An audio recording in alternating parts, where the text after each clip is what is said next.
নমস্কার। আজকে আমরা একটি বিষয় নিয়ে উপস্থিত হয়েছি। সেই বিষয়টি হচ্ছে purpose of literature review.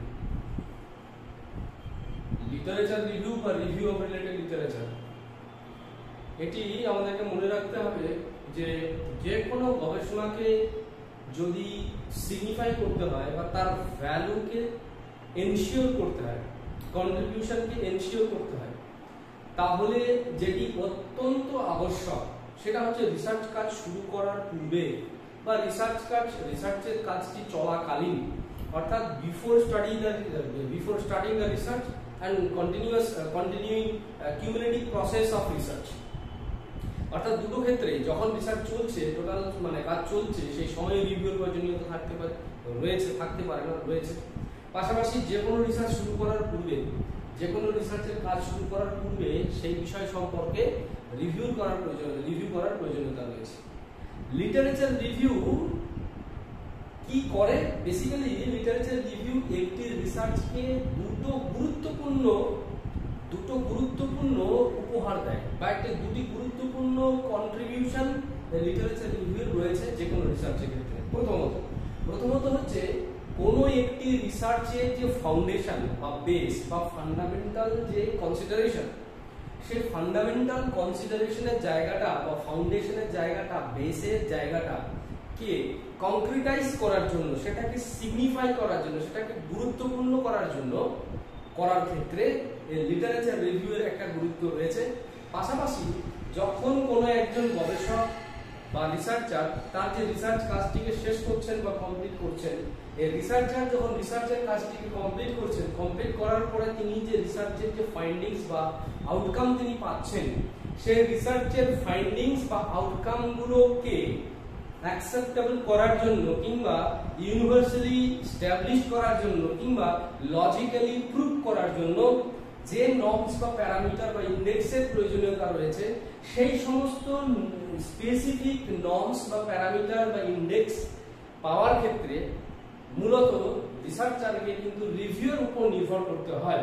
Without literature review researcher এই দুটো কাজকে প্রতিষ্ঠা করতে পারবে না বা এই দুটো কাজকে কমপ্লিট করতে পারবেন না।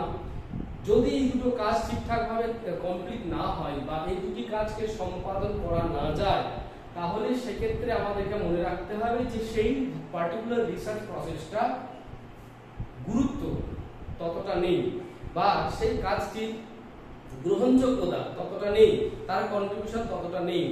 তার পেছনে যে সময় ব্যয় হবে বা তার জন্য যে লেবার দেওয়া হবে, তার জন্য যে ইকোনমিক্যাল একটা এক্সপেন্সেস রয়েছে, সেই সমস্ত জায়গাগুলো কিন্তু ইউজলেস বা wastage of money, wastage of time, wastage of labour, এই জিনিসটা কিন্তু হবে। তো যাই হোক, এবার আমার যেটা বলার বিষয়, আজকে আমরা যে বিষয়টি নিয়ে আলোচনা করবো, তাহলে এরকম কি টেকনিক্যাল বা নন টেকনিক্যাল, ফর্মাল ব্রডার বা ন্যারোয়ার কি সমস্ত কি ধরনের পারপাস রয়েছে। অর্থাৎ আমরা যদি রিসার্চ রিভিউয়ের যে পারপাসগুলি রয়েছে, সেই রিভিউয়ের পারপাসগুলিকে আমরা গুরুত্বের দিক থেকে আমরা দুটো ভাগে ভাগ করতে পারি। একটা হচ্ছে ব্রডার সেক্টরে, ব্রডার লেভেল পারপাস আছে, একই রকম ভাবে ফর্মাল লেভেল পারপাস রয়েছে।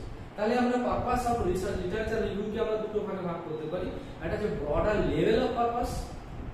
লেভেল পারপাস বা দ্বিতীয়টি হচ্ছে ফর্মাল লেভেল পারপাস। তাহলে আমরা শুরু করছি broader level purpose of literature review কি রয়েছে। তাহলে প্রথম যে ক্লাসিফিকেশন করা হচ্ছে বা আমরা এই আলোচনার সুবিধার্থে ব্রডার লেভেল পারপাসেস, তাহলে আমরা যে ব্রডার লেভেল অফ পারপাসেস রয়েছে সেগুলো কি কি, লিটারেচার রিভিউয়ের যে ব্রডারলি যে সমস্ত পারপাস রয়েছে সেগুলিকে আমরা আলোচনা করব। প্রথমে বলা হয়েছে যে to assess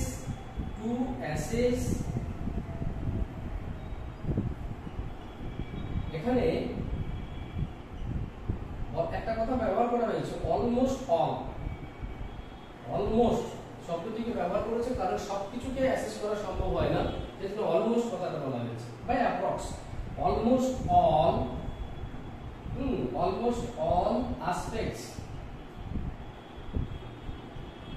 aspects of knowledge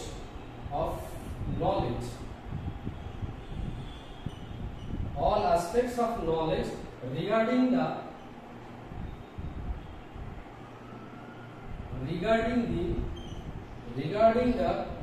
unidentified, sorry, regarding the realized crisis.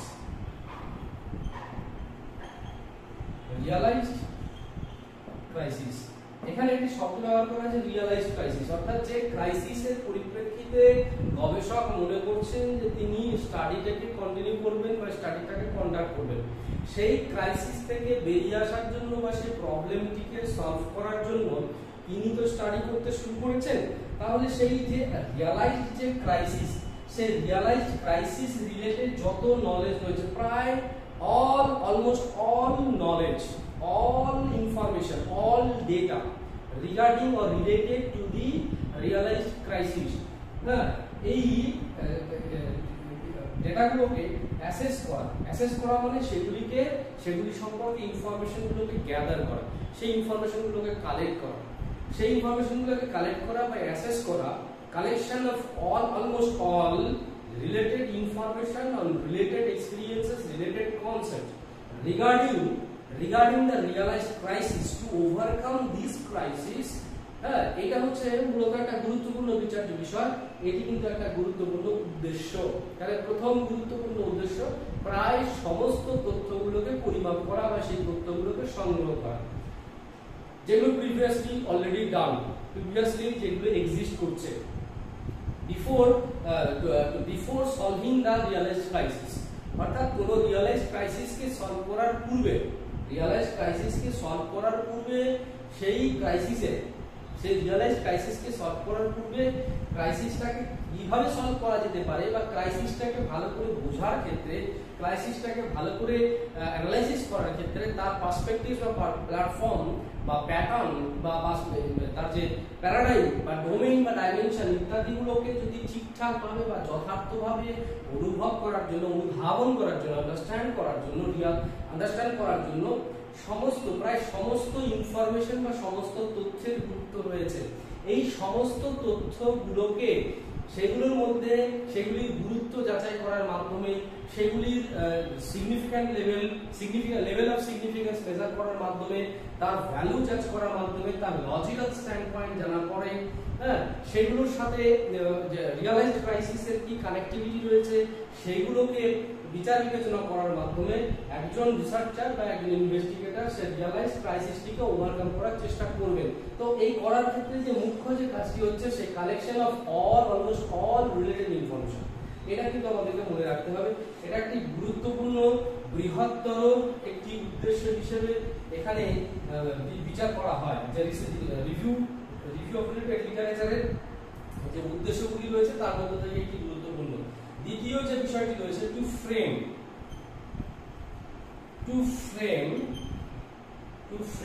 a conceptual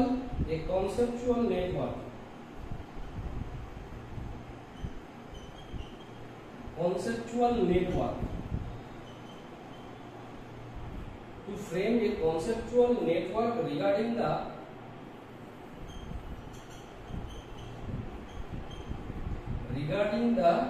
এখানেও একই বিষয় বলা হয়েছে রিয়ালাইজড ক্রাইসিস, যে ক্রাইসিসটাকে রিসার্চার রিয়ালাইজ করেছেন, সেই রিয়ালাইজড ক্রাইসিস রিলেটেড ব্যাপারটাকে সলভ করার জন্য তিনি একটা কনসেপচুয়াল ফ্রেমওয়ার্ক, কনসেপচুয়াল নেটওয়ার্কের দরকার রয়েছে। কনসেপচুয়াল নেটওয়ার্ক বলতে কি বোঝাবো, আমরা কি বুঝে থাকি, যে আমরা বুঝে থাকি এমন একটি নেটওয়ার্কের মধ্যে এরকম প্রচুর কনসেপ্ট থাকবে বা অনেক ইনফরমেশন থাকবে, যে ইনফরমেশনগুলো হাইলি ইন্টারপ্রিটেবল হবে বা এগুলোর অর্থগুলো ক্লিয়ারলি আন্ডারস্ট্যান্ডেবল হবে, অর্থাৎ প্রত্যেকটি মিনিং অফ এই যে নেটওয়ার্কের মধ্যে থাকা প্রত্যেকটা কম্পোনেন্টের যে কনসেপ্ট মানে হচ্ছে তার যে মিনিং হচ্ছে রিসার্চারের কাছে বা ব্যক্তির কাছে যখন স্পেসিফিক হয় এবং ক্লিয়ার হয়, ডিফাইন্ড হয়, ভেগ থাকে না, হ্যাপাজার্ড থাকে না, অর্গানাইজড হয়, তখন কিন্তু সেই নেটওয়ার্কটাকে বলা যায় কনসেপচুয়াল নেটওয়ার্ক। একটা এক্সাম্পল দিয়ে ব্যাপারটাকে বোঝানো যেতে পারে। ধরা যাক কোন একটা টাস্ক আছে, এরকম একটা টাস্ক আছে, সেই টাস্কটাকে কন্ডাক্ট করার জন্য একজন রিসার্চার কি করেছেন, যে এরকম কতগুলো কনসেপ্ট, কতগুলো বিষয় সম্বন্ধে দেখা গেল সি C1, হ্যাঁ, C2, C3, এরকম C4, হ্যাঁ, C5, এরকম অনেকগুলো কনসেপ্ট আছে, অনেকগুলো কনসেপ্ট। সেই কনসেপ্ট, প্রত্যেকটা কনসেপ্ট কি না, তো এক একটা ইস্যুর পরিপ্রেক্ষিতে বা এক একটা এলিমেন্টের পরিপ্রেক্ষিতে, একটা ফ্যাক্টরের পরিপ্রেক্ষিতে কনসেপ্ট। এগুলোর সাথে কি, এগুলো কিন্তু একটা পার্টিকুলার কনসেপ্ট। এই যে C1, C2, C3, C4, C5, C10, Cn, হ্যাঁ, এই যে বিষয়গুলো, এগুলো কিন্তু এক একটা ডিফারেন্ট ইস্যুতে ডিফারেন্ট প্যারাডাইমে বা ডিফারেন্ট কেসের পরিপ্রেক্ষিতে কনসেপ্ট। কিন্তু এই প্রত্যেকটা কনসেপ্ট কি, প্রত্যেকটা কনসেপ্ট কিন্তু ডোমেইন স্পেসিফিক, একটা পার্টিকুলার ডোমেইনের নিরিখে। হ্যাঁ, ধরা যাক এখানে একটা স্পেসিফিক ডোমেইন রয়েছে, হ্যাঁ, একটা ডোমেইন রয়েছে, সেই ডোমেইনের একটা বিশেষ টপিক আছে, সেই টপিকের মধ্যে অনেকগুলো কম্পোনেন্ট রয়েছে, অনেকগুলো এলিমেন্ট আছে, অনেকগুলো ইস্যুস রয়েছে। এই প্রত্যেকটা এলিমেন্ট, প্রত্যেকটা ইস্যুস, প্রত্যেকটা কম্পোনেন্ট সম্পর্কে critical information, critical understanding and critical মানে ডিটেইল আন্ডারস্ট্যান্ডিং বা ডিটেইল কগনিটিভ ম্যাপ বা একটা ইমেজ, একটা cognitive image, detail cognitive image, clear cognitive image, হ্যাঁ, ক্লিয়ার এন্ড ডিটেইল মানে that is perfect and appropriate যে একটা মানে ইমেজ প্রত্যেকটা ইস্যুর পরিপ্রেক্ষিতে, ব্যক্তির মধ্যে যখন থাকে, ডোমেইন স্পেসিফিক কিন্তু থাকবে, এবং এই ডোমেইনের এই প্রত্যেকটা কিন্তু এই ডোমেইনের অন্তর্ভুক্ত, এই ডোমেইনের মধ্যেই কাজ করে থাকে। যেমন C1, C2, 3, 4, 5 প্রত্যেকটাই কিন্তু এই ডোমেইন রিলেটেড হবে বা এই ডোমেইনের সাথেই সম্পর্কযুক্ত হবে, ডোমেইনকে কেন্দ্র করে কাজ করবে, ডোমেইনের সাথেই কিছু না কিছু রিঅ্যাকশন বিষয়টি থাকবে, অর্থাৎ ডোমেইন স্পেসিফিক। কথাটি বলা হচ্ছে ডোমেইন স্পেসিফিক। তো প্রত্যেকটা কনসেপ্ট যখন ডোমেইন স্পেসিফিক হবে, তখন কিন্তু এই ডোমেইনটাকে ভালোভাবে রিয়ালাইজ করার জন্য, ডোমেইনের থিম বা পার্সপেক্টিভসটাকে ভালো করে রিয়ালাইজ করার জন্য, হ্যাঁ, আর এই রিয়ালাইজ করব কেন না, তো এই ডোমেইন স্পেসিফিক যে টাস্কটা আমি কন্ডাক্ট করতে চাইছি, সেই টাস্কটাকে কন্ডাক্ট করার জন্য এই ডোমেইন স্পেসিফিক প্রত্যেকটা কনসেপ্টের মধ্যে একটা যাদের নেচারের দিক থেকে হতে পারে, তার অ্যাপ্লিকেবিলিটির দিক থেকে বা পারফরম্যান্সের দিক থেকে হতে পারে, হ্যাঁ, তার কম্পোনেন্টের দিক থেকে হতে পারে, কনস্ট্রাকটিভ কম্পোনেন্টের দিক থেকে হতে পারে। প্রত্যেকটা কনসেপ্টের মধ্যে একটা নেটওয়ার্ক, প্রত্যেকটা কনসেপ্টের মধ্যে যাতে একটা নেটওয়ার্ক তৈরি হয়, সেই নেটওয়ার্ক তৈরি করা, সেই নেটওয়ার্কটা যখন তৈরি হবে, নেটওয়ার্ক মানে একটা জাল তৈরি হবে, কনসেপ্টের একটা জাল, একটা ধারণার জাল। সেই কনসেপচুয়াল যখন ধারণার যে একটা জাল তৈরি হবে, সেই জালটা কিন্তু আমরা যদি স্পেসিফিক তৈরি করতে পারি, তাহলে কিন্তু এই ডোমেইন স্পেসিফিক টাস্কটাকে কিন্তু আমরা অ্যাপ্রোপ্রিয়েটলি কন্ডাক্ট করতে পারবো। তাহলে বলা হচ্ছে এই কনসেপচুয়াল ফ্রেমওয়ার্ক বা কনসেপচুয়াল নেটওয়ার্ক তৈরি করার ক্ষেত্রে review of related literature is very important. তাহলে এর পারপাসটা কি, যে কোনো কাজকে যদি অ্যাপ্রোপ্রিয়েট ওয়েতে, লজিক্যালি সিগনিফিক্যান্ট ওয়েতে যদি কাজটিকে কন্ডাক্ট করতে হয়, তাহলে আমাদেরকে সেই কাজ সম্পর্কিত যে সমস্ত কম্পোনেন্ট বা সাব কম্পোনেন্ট রয়েছে, ইস্যুস বা ডিফারেন্ট ইস্যুস রিলেটেড ইস্যুস রয়েছে, সেগুলি সম্পর্কে আমাদেরকে একটা ক্লিয়ার, ডিটেইল, অ্যাপ্রোপ্রিয়েট এন্ড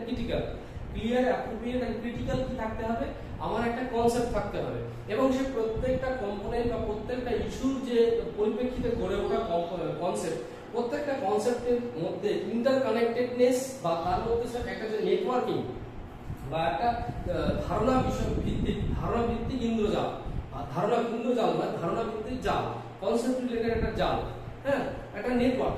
সেই নেটওয়ার্কটা যদি তৈরি করতে পারে একজন গবেষক at the time to conduct the study, হ্যাঁ, যদি একটা নেটওয়ার্ক তৈরি করতে পারেন, তাহলে কি হবে, তাহলে কিন্তু উনি যে কাজটি করতে চাইছেন তার সম্পর্কে একটা কনফিডেন্ট তৈরি হবে, তিনি সমস্তটাই বুঝতে পারবেন কিভাবে তিনি কাজটা কন্ডাক্ট করবেন, কতটা কন্ডাক্ট করবেন, তার লেভেল সম্পর্কে, তার কনসেপ্ট, তার টাস্কের লেভেল বা পারফরম্যান্সের লেভেল সম্পর্কে ওনার কাছে কনসেপ্ট ক্লিয়ার থাকবে, ওনার পেরিফেরি বা সার্কামস্ট্যান্সেস সম্পর্কেও কনসেপ্ট ক্লিয়ার থাকবে, ইনফ্লুয়েন্সিং কম্পোনেন্টগুলো কি রয়েছে, সেগুলো কেমন রোল প্লে করতে পারে, সেগুলি সম্পর্কে তার একটা কনসেপ্ট থাকবে, একটা ক্লিয়ার কনসেপ্ট থাকবে, ক্লিয়ার ভিউ থাকবে।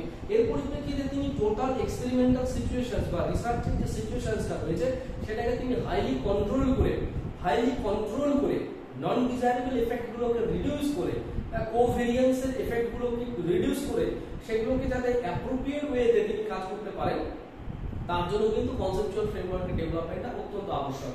তো তো রিভিউ এটি কিন্তু একটা বৃহত্তর একটা উদ্দেশ্য। বৃহত্তর উদ্দেশ্য যেমন প্রথমে বলা হচ্ছে সমস্ত ইনফরমেশনগুলোকে অ্যাসেস করতে হবে বা সেই ইনফরমেশনগুলোকে গ্যাদার করতে হবে, কালেক্ট করতে হবে। হ্যাঁ, তারপরে কি বলা হচ্ছে, তারপরে বলা হচ্ছে সেই গ্যাদার করা ইনফরমেশনগুলো কি হবে, সেই ইনফরমেশনগুলো শুধু ইনফরমেশন থাকলে হবে না, ভেগ হবে না, ইনকমপ্লিট না, ইনঅ্যাপ্রোপ্রিয়েট নয়। সেই প্রত্যেকটা ইনফরমেশন রিলেটেড কনসেপ্টগুলো বা সেই ইনফরমেশনের পরিপ্রেক্ষিতে গড়ে ওঠা যে কনসেপ্টগুলো রয়েছে, প্রত্যেকটি কনসেপ্ট কি হবে, প্রত্যেকটি কনসেপ্ট কিন্তু অ্যাপ্রোপ্রিয়েট হবে, ক্লিয়ার হবে, আন্ডারস্ট্যান্ডেবল হবে এবং সিগনিফিক্যান্ট হবে। যদি এরকম ভাবে একটা কনসেপচুয়াল ফ্রেমওয়ার্ক বা নেটওয়ার্ক তৈরি করা যায়, তাহলে সেক্ষেত্রে কিন্তু রিসার্চের কাজটিকে যথাযথভাবে সম্পাদন করতে সুবিধা হবে। তাহলে এই হলো দুটো বৃহত্তর উদ্দেশ্য, যে দুটো উদ্দেশ্য মানে রিসার্চ অফ মানে রিভিউ অফ রিলেটেড লিটারেচার এর ক্ষেত্রে অত্যন্ত আবশ্যক। তাহলে আমাদের অ্যাজ এ রিসার্চার আমাদেরকে এই বিষয়টি সম্পর্কে কিন্তু মনে রাখতে হবে যে আমরা যখন রিভিউ করব আমাদের রিভিউর উদ্দেশ্য কি হবে, আমাদের রিভিউর উদ্দেশ্য কি আছে। যেমন এখানে বলা আছে ব্রডার কিছু অবজেক্টিভ রয়েছে আর কিছু হচ্ছে ফর্মাল অবজেক্টিভ রয়েছে, ফর্মাল পারপাস রয়েছে।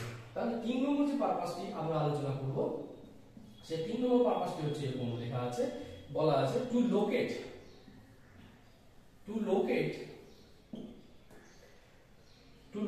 the core elements, to locate the core elements to make decision, to make decision। 4 নম্বরে কি বলা হচ্ছে, 4 নম্বরে বলা হচ্ছে এরকম to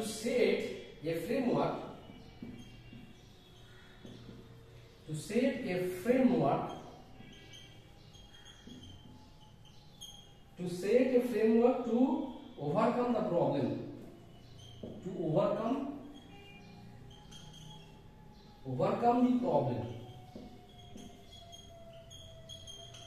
একই রকম ভাবে 5 নম্বর উদ্দেশ্য যেটা বলা হচ্ছে সেটা এরকম হচ্ছে to find out logical perspectives,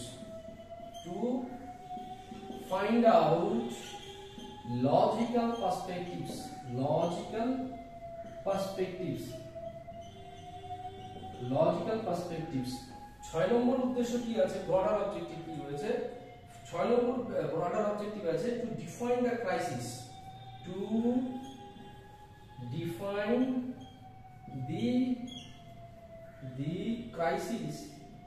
crisis or problem, to define the crisis or প্রবলেমটাকে ডিফাইন করার ক্ষেত্রে হ্যাঁ by locating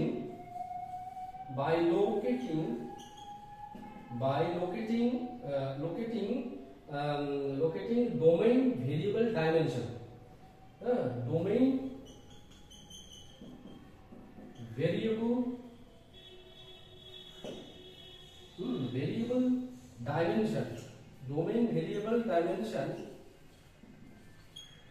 variable dimension of disciplinary perspectives,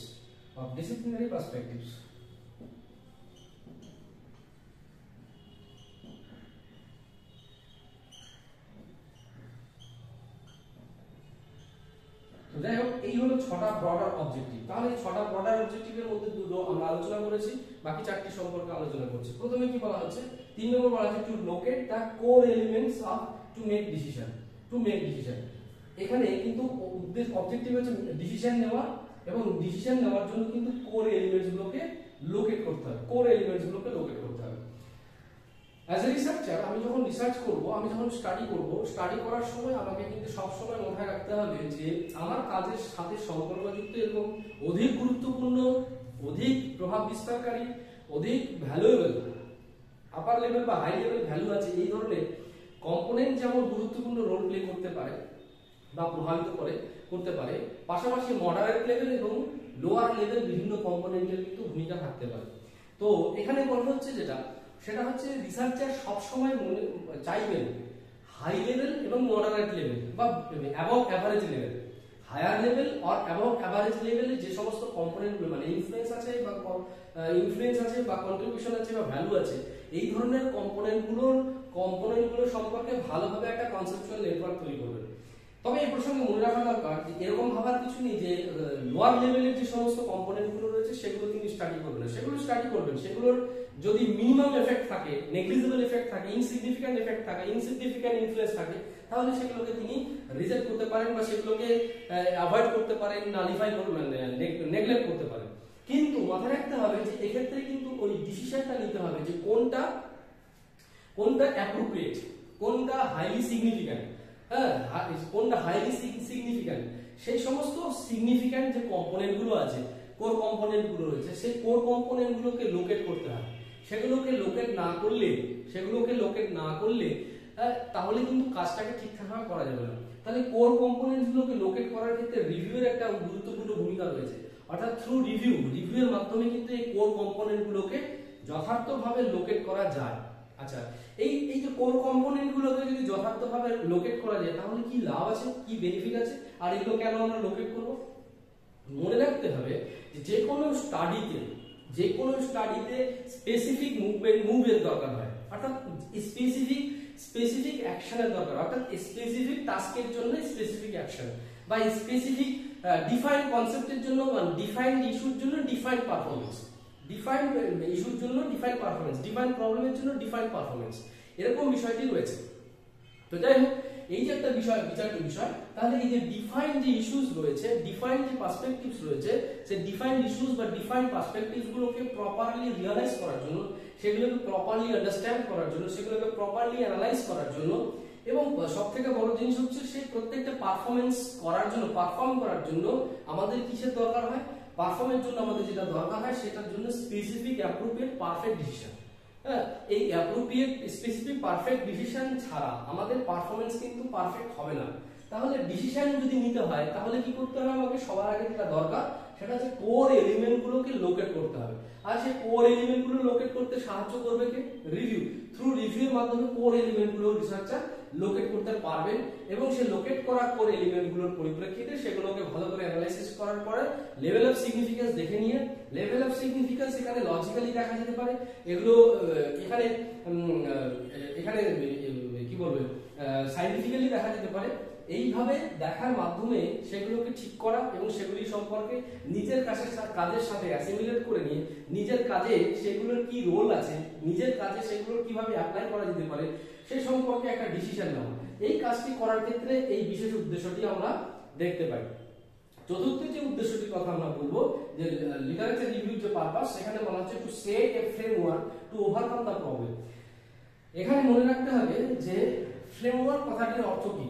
framework কথাটির মানেটা হচ্ছে যে এই স্পেসিফিক অ্যাকশন প্ল্যান, বা এই স্পেসিফিক প্ল্যান ফর মানে plan of direction, specific plan of direction, বা এটা কারো বলা যেতে পারে technical organisation of action plan, technical syntax of action plan. এটা আমরা ফ্রেমওয়ার্ক হিসেবে উল্লেখ করতে পারি। অর্থাৎ যেটা লজিক্যালি বা টেকনিক্যালি ডিজাইন অর্গানাইজ করা থাকবে, যে স্টেপস গুলো, সিনট্যাক্স গুলো, যে স্টেপস বা সিনট্যাক্স গুলো মেইনলি যে মানে একটা পারফেক্ট বা একটা এফেক্টিভ আউটকাম জেনারেট করতে সাহায্য করবে, একটা এফেক্টিভ আউটকাম বা ফাইন্ডিংস কে ইনিশিয়েট করতে সাহায্য করবে। যাই হোক, এবার যেটা আমাদের আলোচ্য বিষয় সেটা হচ্ছে যে প্রবলেমটাকে আমরা রিয়ালাইজ করেছি, যে প্রবলেমটাকে আমরা সলভ করতে চাইছি, যে ক্রাইসিসটাকে আমরা ওভারকাম করতে চাইছি, সেই ক্রাইসিসটাকে ওভারকাম করার জন্য আমাদেরকে কি করতে হবে? আমাদেরকে একটা স্পেসিফিক অ্যাকশন প্ল্যান বানাতে হবে, এফেক্টিভ অ্যাকশন প্ল্যান বানাতে হবে। যদি আমরা এফেক্টিভ অ্যাকশন প্ল্যান না বানাতে পারি, তাহলে কি হবে? আমরা যে অ্যাক্টিভিটি করব বা আমরা যে পারফরম্যান্সটা দেব সেটা কিন্তু এফেক্টিভ আউটকাম বা ফাইন্ডিংস কিন্তু জেনারেট করবে, এটা কিন্তু বলা যাবে না। সেই জন্য বলা হচ্ছে রিসার্চারের কাজই হচ্ছে একটা এফেক্টিভ ফ্রেমওয়ার্ক জেনারেট করা। এফেক্টিভ ফ্রেমওয়ার্ক জেনারেট করবো কি? Two overcome the problem or crisis, to find out different difficulties and how to overcome those difficulties, to make a balancing condition by reducing the imbalancing circumstances. হ্যাঁ, ইমব্যালেন্সিং যে circumstances আছে সেগুলোকে overcome করে সেইগুলো তার মধ্যে একটা ব্যালেন্সিং জায়গা তৈরি করা, বা প্রবলেমকে সলভ করা, বা ডিফিকাল্টিস গুলোকে ওভারকাম করা, নন ডিজায়ারেবল রেজিস্ট্যান্স গুলোকে ওভারকাম করা, এবং সেগুলো করার ক্ষেত্রে ফ্রেমওয়ার্কের প্রয়োজন আছে। তার এগেইনস্টে কাজ করার জন্য ফ্রেমওয়ার্কের দরকার আছে। সে ফ্রেমওয়ার্ক তৈরি করতে বেসিক্যালি সাহায্য করে কে? সেই ফ্রেমওয়ার্ক তৈরি করতে সাহায্য করবে আমাদের এই রিভিউর একটি গুরুত্বপূর্ণ পারপাস, যার মাধ্যমে আমরা এই ফ্রেমওয়ার্কটাকে জেনারেট করতে পারবো, এই ফ্রেমওয়ার্কটাকে ডেভেলপ করতে পারবো। এর মাধ্যমে কিন্তু আমরা প্রবলেমগুলোকে সলভ করতে পারবো। এরপরে যেটা বলা হচ্ছে 5 নম্বরে, সেটা হচ্ছে to find out logical perspectives. Logic একটা গুরুত্বপূর্ণ বিষয়। লজিক কেন গুরুত্বপূর্ণ বিষয়? কারণ লজিক অনেকগুলো জিনিসকে ক্যারি করে নিয়ে চলে। লজিক অনেকগুলো বিষয়গুলো রিপ্রেজেন্ট করে। কি করে? লজিক যেটা রিপ্রেজেন্ট করে সেটা হচ্ছে authenticity, level of authenticity, higher authenticity. Logic কি ক্যারি করে? Universal acceptance. লজিক কি ক্যারি করে? লজিক হচ্ছে ক্যারি করে এক্সপেরিয়েন্স আর এম্পিরিক্যাল নলেজ। লজিক কি করে? সায়েন্টিফিক্যালি এস্টাবলিশড আর সায়েন্টিফিক্যালি ভেরিফাইড কনসেপ্ট। তাহলে লজিকের সাথে এই কতগুলো জিনিস কি কি? এক নম্বর আমরা বললাম অথেন্টিসিটি, দুই নম্বর কি বললাম? ট্রান্সপারেন্সি বলা যেতে পারে।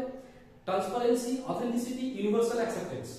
Transparency, authenticity, universal acceptance, scientific outcome বা এম্পিরিক্যাল আউটকাম। এই প্রত্যেকটা বিষয়কে ক্যারি করে চলে।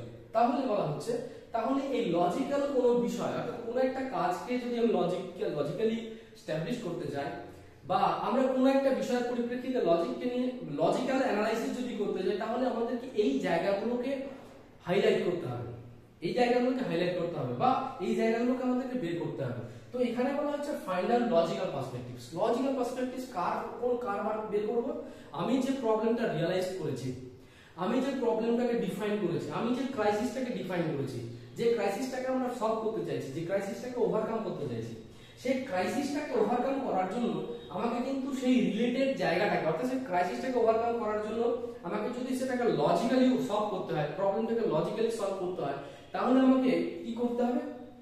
তাহলে আমাকে সেই প্রবলেম বা সেই ক্রাইসিসের কোনো লজিক্যাল পার্সপেক্টিভস আছে কিনা, অর্থাৎ ট্রান্সপারেন্ট কোনো নলেজ রয়েছে কিনা, ট্রান্সপারেন্ট লিটারেচার রয়েছে কিনা, একই রকম ভাবে অ্যাকসেপ্টেবল, হাইলি ইউনিভার্সালি অ্যাকসেপ্টেড কোনো লিটারেচার রয়েছে কিনা। তারপরে কি বলছে? এম্পিরিক্যালি এস্টাবলিশড, এম্পিরিক্যালি ভেরিফাইড বা সায়েন্টিফিক্যালি ভেরিফাইড কোনো লিটারেচার রয়েছে কিনা। যদি থাকে সেগুলোকে লোকেট করতে হবে, সেগুলোকে বের করে নিয়ে আসতে হবে। সেগুলোকে লোকেট করা বা সেগুলোকে বের করে নিয়ে আসার মুখ্য কাজ কি? সেগুলোকে বের করে নিয়ে আসা, সেগুলোকে লোকেট করার মূল উদ্দেশ্যটা হচ্ছে কার? সেটি হচ্ছে পারপাস হচ্ছে লিটারেচার রিভিউ। অর্থাৎ লিটারেচার রিভিউর পারপাস হচ্ছে সেই লজিক্যাল পার্সপেক্টিভসটাকে ডিজাইন করা, এবং সেই লজিক্যাল পার্সপেক্টিভস গুলোকে যদি ফাইন্ড করে নিতে পারে, সেগুলোকে এক্সপ্লোর করা যেতে পারে, তাহলে ইনভেস্টিগেটর বা রিসার্চার কিন্তু অ্যাপ্রোপ্রিয়েটলি তিনি তার যে অ্যাকশন প্ল্যান তিনি ডিজাইন করতে পারবেন বা ফ্রেমওয়ার্কটাকে ডিজাইন করতে পারবেন। সেই অ্যাকশন প্ল্যানটাকে ডিজাইন করা বা ফ্রেমওয়ার্কটাকে ডিজাইন করার মাধ্যমে তিনি কিন্তু টেকনিক্যালি, সিকোয়েন্সিয়ালি সেই প্রবলেমটা সলিউশন তিনি বের করে নিতে পারবেন। এই হচ্ছে বিষয়। এরপরে 6 নম্বর যে উদ্দেশ্যটি হচ্ছে, সেটা হচ্ছে to define a crisis or problem by locating domain variable dimension of disciplinary perspectives. তাহলে এখানে কি বলা হয়েছে? সবথেকে বড় জিনিস হচ্ছে, আমরা যখন কোনো একটা রিসার্চ প্রবলেমকে নিয়ে কাজ করব, সেটাকে কিন্তু আমাদেরকে কি করতে হবে? আমাদেরকে হ্যাপাজার্ড ওয়েতে সেই প্রবলেমটাকে নিয়ে ভাবলে হবে না। আমাদেরকে কিন্তু সেই প্রবলেমটাকে ভাবতে হবে কিভাবে? একটা ডিফাইন্ড ওয়েতে। আমার একটা আনলিমিটেড যদি প্যারাডাইম বা পার্সপেক্টিভস থাকে, সেই প্রবলেমটা যদি একটা আনলিমিটেড যদি সার্কামস্টেন্সেস থাকে, সেটাকে নিয়ে আমি স্টাডি করলে বা ফোকাস করলে হবে না। আমাকে ফোকাস করতে হবে কিভাবে? আমাকে কিন্তু ফোকাস করতে হবে আমার ক্যাপাবিলিটি, আমার resource availability, the provision to utilise the resources, এই সমস্ত কতগুলো বিষয় রয়েছে। এর ভিত্তিতে আমাকে কিন্তু রিসার্চটাকে করতে হয়। তো সেই জন্য কি করতে হয়? যে রিসার্চ প্রবলেমটাকে ডিলিমিট করতে হয়, এবং ডিলিমিট করার জন্য কি করতে হবে? সেটাকে কিন্তু টেকনিক্যালি ডিফাইন করতে হবে। টেকনিক্যালি ডিফাইন না করে কিন্তু প্রবলেমকে ডিলিমিট করা যায় না।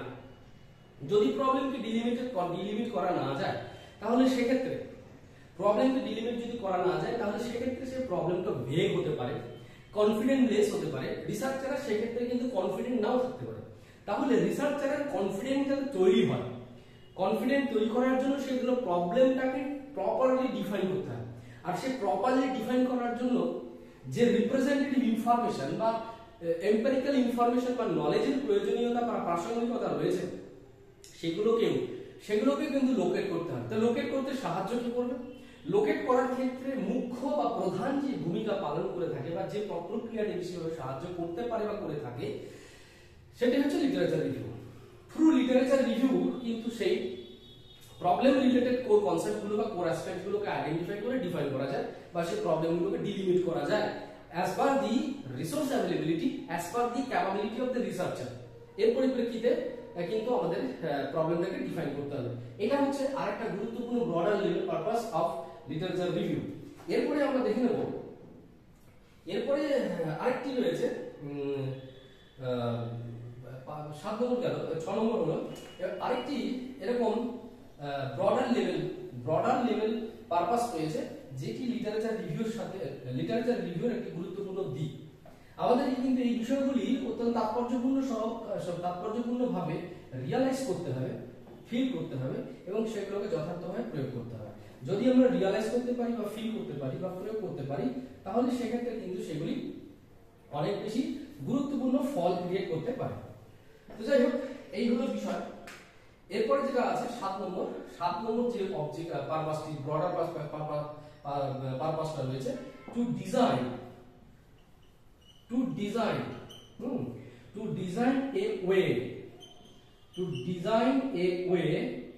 a way to take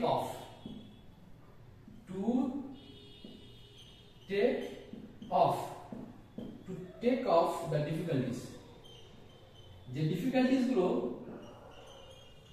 difficulties বা প্রবলেম বা ক্রাইসিসের পরিপ্রেক্ষিতে আমরা রিসার্চের জায়গাটিকে আমরা সিদ্ধান্ত নিয়েছি বা রিসার্চ করতে চাইছি, সেই রিলেটেড রিসার্চের যে ডিফিকাল্টিজ গুলো রয়েছে সেগুলোকে টেক অফ করার জন্য, সেগুলোকে ওভারকাম করার জন্য কি দরকার রয়েছে ডিজাইন করা। ডিজাইন কি? ডিজাইন শব্দটি কিন্তু অত্যন্ত তাৎপর্যপূর্ণ একটি বিষয়।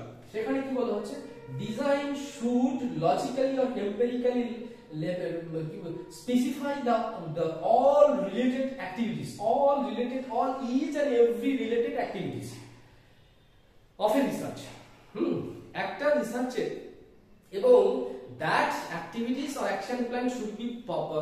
সেগুলো কি হবে, সেই অ্যাক্টিভিটিস বা সেই অ্যাকশন প্ল্যান গুলো পলিসিগত দিক থেকে, ফিলোসফিক্যালি বা থিওরিটিক্যালি, পলিসির উপর বেস করে, একই রকম ভাবে কি বললাম, থিওরিটিক্যালি সেগুলো কিন্তু অ্যাপ্রুভড হবে। অর্থাৎ theoretical support, theoretical consideration, theoretical interpretation as well as the policy wise interpretation, এর পরিপ্রেক্ষিতে যখন প্রত্যেকটা অ্যাক্টিভিটি বা অ্যাকশনকে সিকোয়েন্সিয়ালি ডিজাইন করা হবে বা অর্ডার করা হবে, সিকোয়েন্সিয়ালি ডিজাইন করা হবে, হ্যাঁ, এবং তার প্রত্যেকটা কি থাকবে, প্রত্যেকটি কিন্তু লজিক্যাল একটা পার্সপেক্টিভ থাকবে, লজিক্যাল পার্সপেক্টিভ প্রত্যেকটা থাকবে, প্রত্যেকটি বিষয় থাকবে, তখন সেটিকে বলা হচ্ছে ডিজাইন।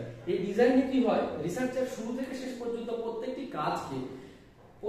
কাজকে ডিফাইন্ড ওয়েতে পারফর্ম করতে পারবেন। তাহলে এই লিটারেচার রিভিউর আরেকটা উদ্দেশ্য হচ্ছে এই যে ডিজাইনকে, রিসার্চ ডিজাইন ফ্রেম করা, যে রিসার্চ ডিজাইনটাকে ইউটিলাইজ করার মাধ্যমে প্রবলেমের যে ডিফিকাল্টি, প্রবলেম রিলেটেড যে সমস্ত ক্রাইসিস রয়েছে বা ডিফিকাল্টিস রয়েছে সেগুলোকে টেক অফ করা সম্ভব হবে। এই হলো মোটামুটি যে সমস্ত broader objective of literature review, সেগুলো আমরা আলোচনা করলাম। এবার আমরা ফর্মাল পারপাস দেখব, যে ব্রডার গেল formal level purposes, number B, হ্যাঁ, ফর্মাল লেভেল পারপাসেস। ফর্মালি কতগুলো পারপাস আমাদের রয়েছে। তো formal level purposes of literature review কি কি রয়েছে, এখানে আমাদেরকে মনে রাখতে হবে, এখানেও কতগুলি তাৎপর্যপূর্ণ ফর্মালিটি রয়েছে বা ফর্মাল লেভেল পারপাস রয়েছে। Number 1, to avoid unintentional copy for ensuring the originality of study. Number 2 বলা হচ্ছে to ensure the level of contribution, to ensure the level of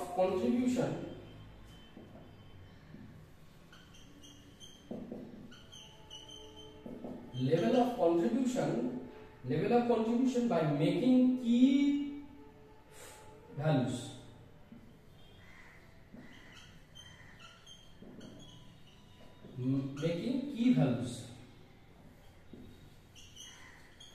Number 3 বলা হচ্ছে to get existing logical platform,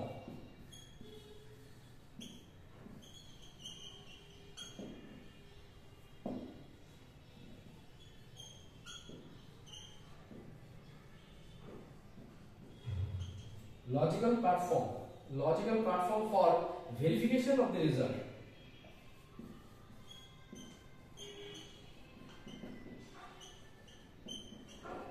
Verification of result. Verification of result. Verification of result. এই হলো তিনটে গুরুত্বপূর্ণ। আর একটা চতুর্থ রয়েছে। চতুর্থ কি? 4 নম্বর যেটি রয়েছে যে formal objective to establish ethical pattern. To establish an ethical pattern। এই হলো চারটি গুরুত্বপূর্ণ যে ফর্মাল পারপাস। ফর্মাল পারপাস গুলো কিন্তু অত্যন্ত তাৎপর্যপূর্ণ। তাহলে আমরা প্রত্যেকটি ধরে ধরে আলোচনা করি। প্রথমে কি বলা হয়েছে? To avoid unintentional copy for ensuring originality of the study। যদি আমরা রিভিউ না করি প্রথাগতভাবে বা ফর্মালি, যদি আমরা রিভিউ না করি তাহলে কি হবে? তাহলে কি হতে পারে? আমরা যে ক্রাইসিসটাকে রিয়ালাইজ করেছি বা যে প্রবলেমটিকে আমরা আইডেন্টিফাই করেছি, সেই প্রবলেমটি যে পৃথিবীর অন্য কোনো প্রান্তের অন্য কোনো এক্সপার্ট, অন্য কোনো স্কলার ব্যক্তি আইডেন্টিফাই করেননি বা রিয়ালাইজ করেননি তা কিন্তু নয়। আমাকে সেই জন্য কি করতে হবে? আমাকে যেটা করতে হবে সেটা হচ্ছে ভালোভাবে এক্সিস্টিং রিসোর্সেস, এক্সিস্টিং লিটারেচারকে যথার্থভাবে রিভিউ করার মাধ্যমে আমাকে লোকেট করতে হবে যে আমি যে প্রবলেমটাকে নিয়ে স্টাডি করতে চলেছি, আমি যে ক্রাইসিসটাকে রিয়ালাইজ করেছি এবং সেই ক্রাইসিসটাকে ওভারকাম করার প্রয়োজনীয়তা আমি ফিল করেছি, সেই ক্রাইসিসটা প্রিভিয়াসলি সলভ কিনা, সেই ক্রাইসিসটা অলরেডি ওভারকাম হয়ে গেছে কিনা, তার নিরিখে কিছু গুরুত্বপূর্ণ সিদ্ধান্ত আগে থেকে এক্সিস্ট করছে কিনা সেটা আমাদেরকে বের করতে হবে, সেটা আমাদেরকে জানতে হবে, সেটা আমাদের দেখতে হবে। তাহলে সেটা দেখতে গিয়ে যদি না পারি, সেটা দেখতে যদি আমাদের অক্ষমতা থাকে, যদি আমরা সে কাজটা করতে না পারি, তাহলে কি প্রবলেম হবে? কি প্রবলেম হতে পারে? তাহলে যে প্রবলেমটা হতে পারে, এমনটা হতেই পারে যে আমি যে ক্রাইসিস নিয়ে কাজ করলাম, একটা নির্দিষ্ট সময় ধরে কাজটি সম্পাদন হওয়ার পরে এমনটা হতেই পারে যে সেই কাজটি বা সেই ক্রাইসিসটি মানে সেই রিসার্চটি অর্থহীন হয়ে গেল বা গুরুত্বহীন হয়ে গেল। কারণ কি? যে প্রবলেম নিয়ে কাজ করছি সে প্রবলেম অলরেডি সলভ। বা এমনটা হতে পারে যে আমি কাজটা কমপ্লিট করলাম, কমপ্লিট করার পর সাবমিট করা হলো, রিপোর্টিং করে সাবমিশন করা হলো, পাবলিকেশন করা হলো, করতে গিয়ে দেখা গেল অনেকেই তাদের ক্লেম করলো যে আমি তাদের কাজকে কপি করেছি, আমি তাদের কনসেপ্টকে কপি করেছি, তাদের ইন্টেলেকচুয়াল প্রপার্টি মিসইউজ করেছি। তো এই ধরনের কখনো কখনো ইন্টেনশনাল আনইনটেনশনালি কিছু কিছু কপি হয়ে যেতে পারে। সেই আনইনটেনশনাল অনভিপ্রেতভাবে আমরা না চাওয়াতেই অনেক কিছু আমাদের কপি হয়ে যেতে পারে। তাহলে সেই কপিগুলোকে কি করতে হবে? সেই কপিগুলো যাতে না হয়, সেই কপিগুলো যাতে না হয় এবং আমাদের যাতে নিজস্বতা থাকে, কাজের যাতে অরিজিনালিটি থাকে, সেই অরিজিনালিটিটাকে এনশিওর করার জন্য আর আনইনটেনশনাল কপিটাকে ওভারকাম করার জন্য আমাদেরকে কিন্তু আবশ্যিক রূপে রিভিউ করতে হবে। রিভিউ প্রক্রিয়ার মাধ্যমে আমরা কিন্তু এই কাজটি করতে পারবো। দুটো উদ্দেশ্য এখানে কিন্তু রয়েছে। একটা হচ্ছে আনইনটেনশনাল কপিকে ওভারকাম করা, অ্যাভয়েড করা, পাশাপাশি হচ্ছে আমাদের নিজেদের কাজের যে অরিজিনালিটি বা তার যে কি কন্ট্রিবিউশন সেটাকে এনশিওর করা বা তার ভ্যালুটাকে এস্টাবলিশ করা। এটা হচ্ছে গুরুত্বপূর্ণ কাজ। 2 নম্বর উদ্দেশ্য কি বলা হচ্ছে? পারপাস কি বলা হচ্ছে? To ensure the level of contribution by making key values. একই রকম ভাবে আমি যেটা বলছিলাম যে আমরা যদি আমাদের অরিজিনালিটিটাকে এস্টাবলিশ করতে পারি তাহলে কি হবে? আমরা কিন্তু আমাদের কি ভ্যালু দ্য ফান্ডামেন্টাল ভ্যালু, সে ফান্ডামেন্টাল ভ্যালুটাকে কিন্তু আমরা এস্টাবলিশ করতে পারবো।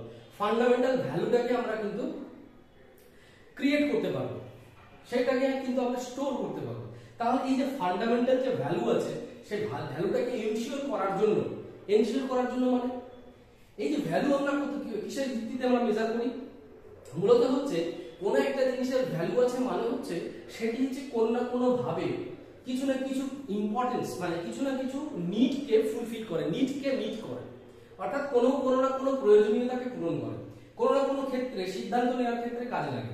যদি উচ্চ পর্যায়ের কোনো বা বিস্তৃত বা বহুল মানে অধিক পরিমাণে বিভিন্ন রকমের প্রয়োজনীয়তাকে যদি পূরণ করতে পারে এমন কোন কাজ, তাহলে বলা হবে যে সেই কাজের ভ্যালু দুই দিক থেকে হতে পারে, কোয়ান্টিটেটিভ ওয়েতে বা কোয়ালিটেটিভ ওয়েতে উচ্চ পর্যায়ে বা অত্যন্ত তাৎপর্যপূর্ণ। তাহলে আমরা যে কাজটি করব সেই কাজটি ভ্যালুটাকে যদি আমাদের উচ্চ পর্যায়ে, সেটা লজিক্যালি হোক বা সেটা এম্পিরিক্যালি হোক বা সেটা নিউমেরিক্যালি হোক লজিক্যালি হোক বা এম্পিরিক্যালি হোক, যদি সেই তার ভ্যালুটাকে যদি উচ্চ পর্যায়ে প্রতিষ্ঠা করতে হয় তাহলে কিন্তু যেটা অত্যন্ত আবশ্যক সেটি কি, সেটি হচ্ছে আমাকে কিন্তু আমার ভ্যালু স্ট্যাবলিশ করার পেরিফেরি বা সার্কামস্টেন্স বা সারাউন্ডিংসটা আমাদের জেনে নিতে হবে। যে অর্থাৎ আমার এই রিসার্চের ভ্যালুটা কোন কোন জায়গায় কম্প্যাটিবল হবে, কোথায় কোথায় আমি সেটাকে প্রয়োগ করতে পারি, কোথায় কোথায় সেটাকে আমি কাজে লাগাতে পারি।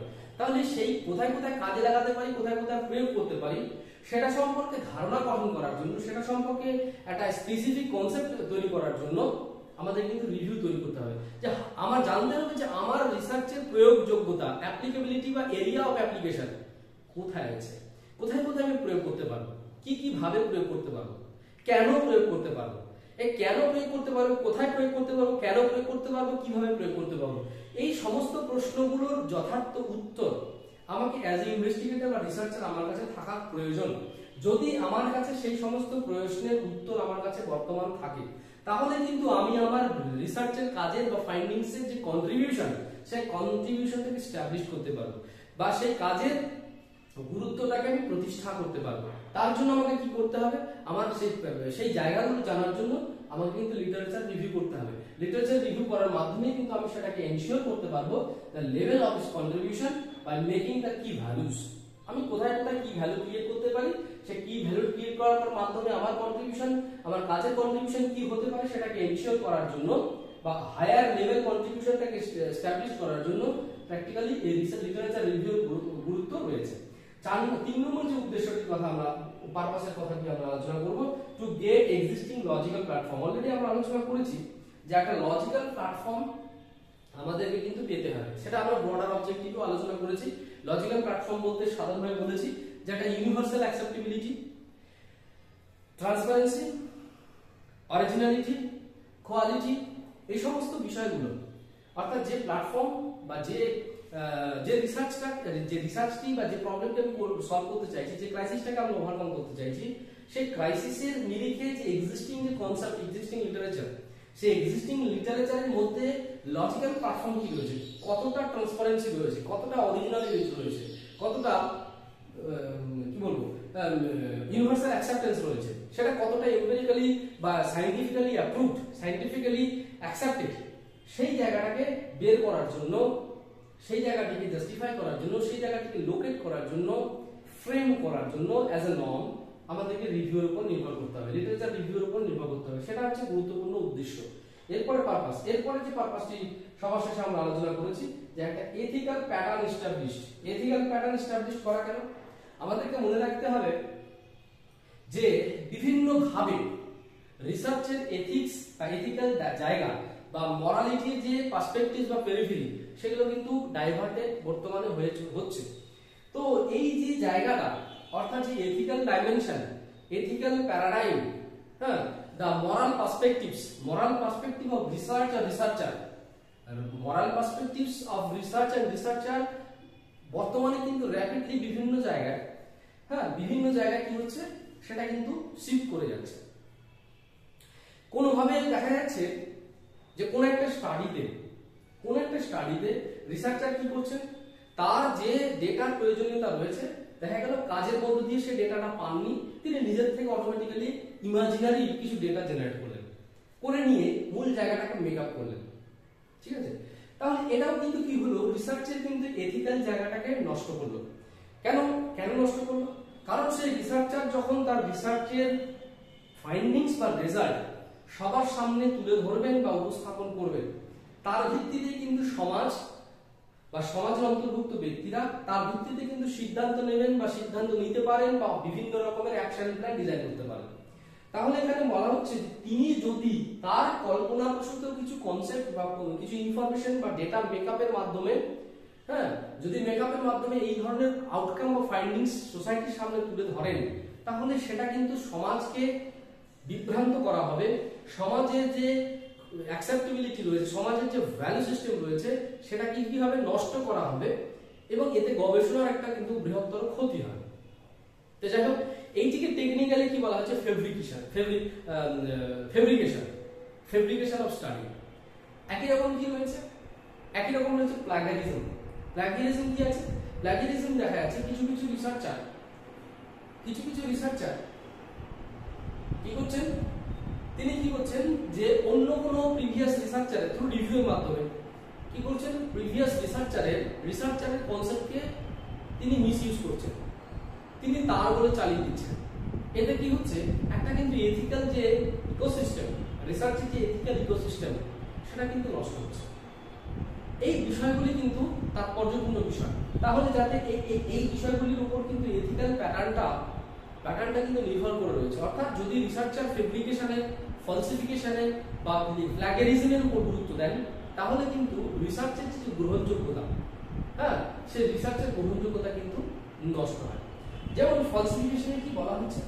এখানে কিন্তু বলা হচ্ছে যে ইন্টেনশনালি বা আনইনটেনশনালি, কনসাসলি বা আনকনসাসলি, যখন যে ডেটা যা মিন করছে, যা ইন্টারপ্রিটেশন যা রয়েছে, রিসার্চার কি করছেন? তার ইন্টারপ্রিটেশনকে তিনি চেঞ্জ করে দিচ্ছেন, তার মিনিংটা চেঞ্জ করে প্রেজেন্ট করছেন বা ফলস করে দিচ্ছেন জিনিসটাকে।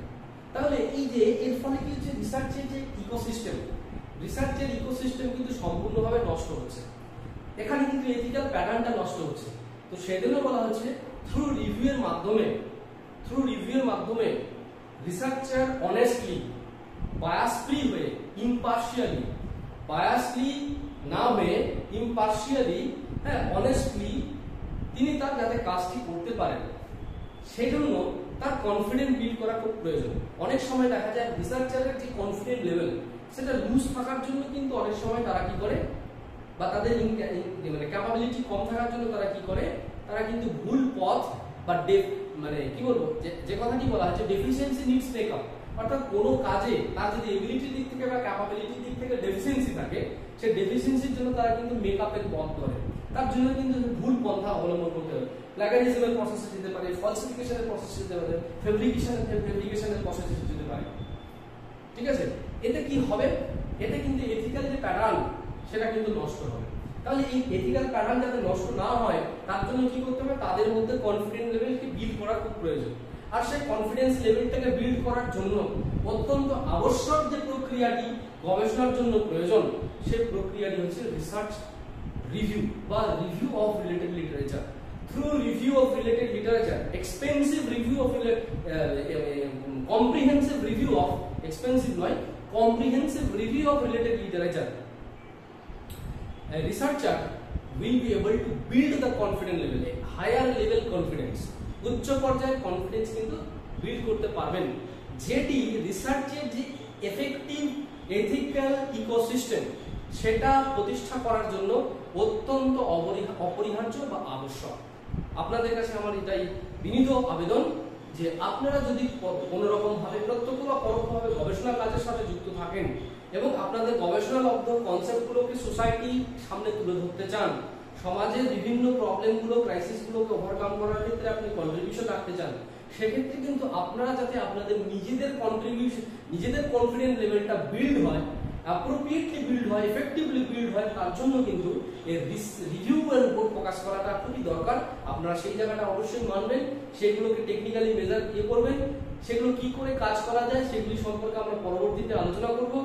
আপনারা এতক্ষণ ধরে মনোযোগ সহকারে, গুরুত্ব সহকারে শুনছিলেন, তার জন্য আপনাদেরকে অসংখ্য ধন্যবাদ।